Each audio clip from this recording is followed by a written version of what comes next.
Among the popular features of many newspapers are advice columns. Readers send questions to the columnists, who then provide answers. We like to get answers to our problems.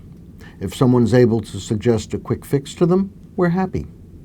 It has always been that way and probably always will.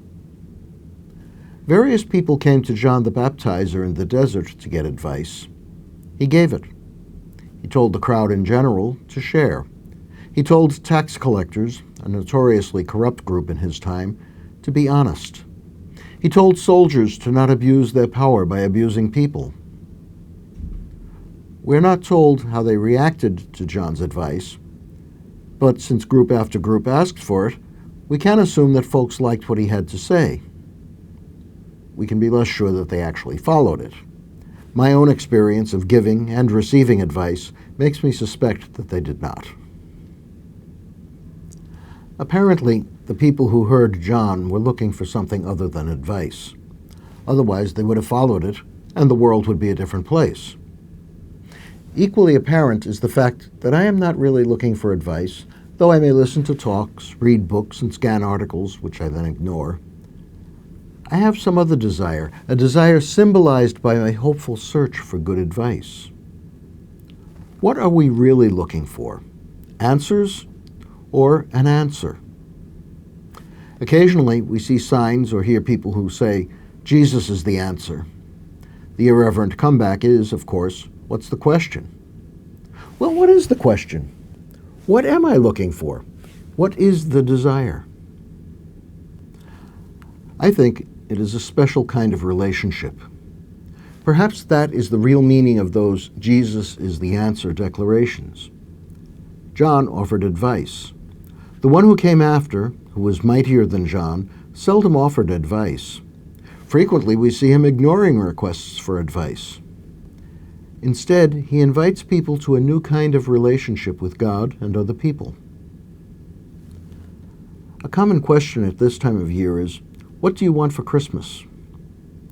When I was a child, my father used to reply, all I want is some well-behaved kids.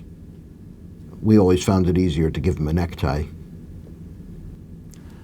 The Lord asks each of us the same question.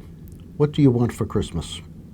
His asking frees me from the necessity of thinking of one more thing that will clutter my life.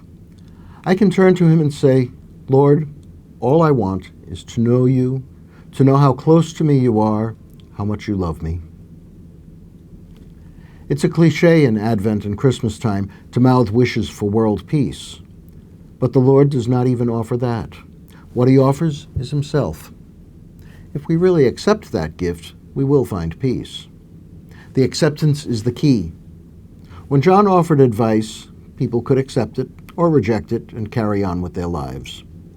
If they accepted it, they became nicer people, and the world became a nicer place. Nicer, that's all. It remained the same old world.